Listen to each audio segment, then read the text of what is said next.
So this is not about politics. Well, we'll do a little at the end.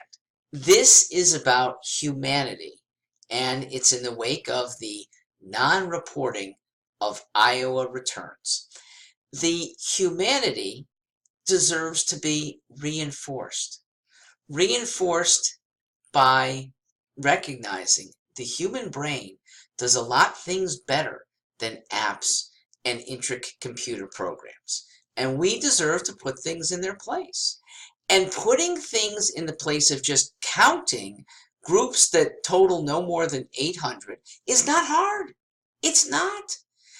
Bus drivers of school kids are required to count very carefully when kids go on field trips. Gym teachers, when a large group is assembled, they're counting who's in what group, who's in another.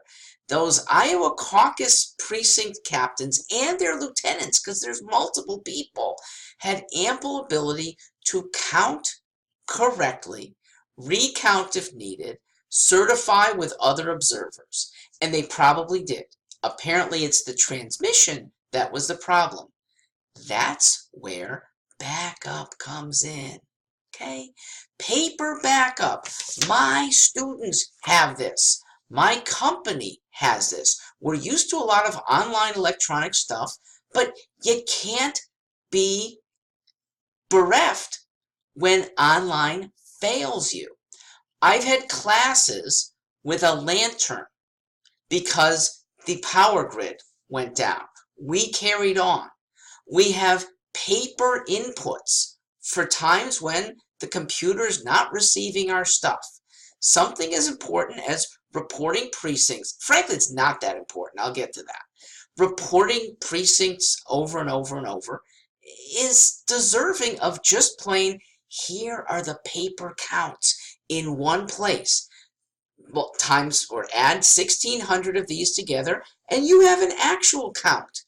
I will talk some other time about how in danger we are of the real manipulation happening because of this slowness. The chance of many people to be involved, and all it takes is one, in doctoring things from the night of the caucus until the morning, or it might take many days thereafter to get things right.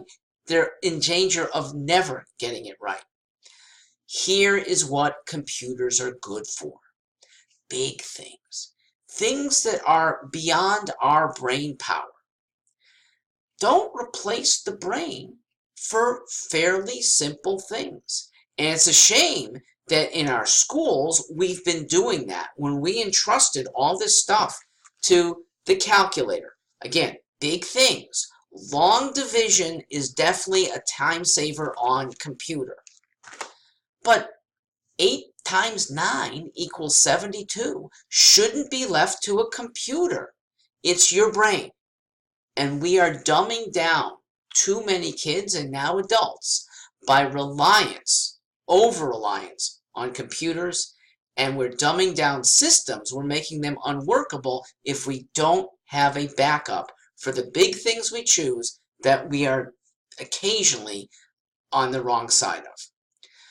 I will contend, and here comes the political, that big government things will screw up far more than small government things.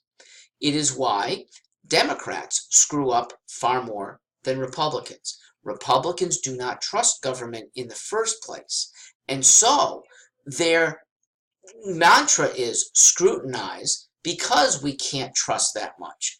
Democrats with so much innate trust in government are more likely to be let down.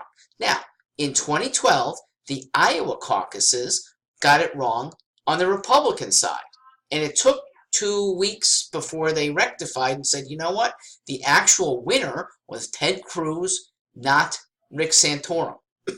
Sorry, the other way around.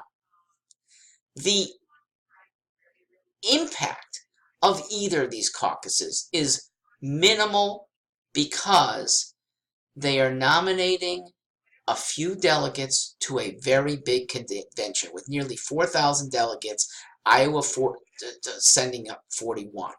The only threshold where there is an issue is getting some delegates or getting shut out. The 15% level would be a big deal. And there may be some candidates who fall below on one count and fall above on the other. That would be a real shame. Bernie is getting slighted again because he probably finished first, but he can't officially say that right away.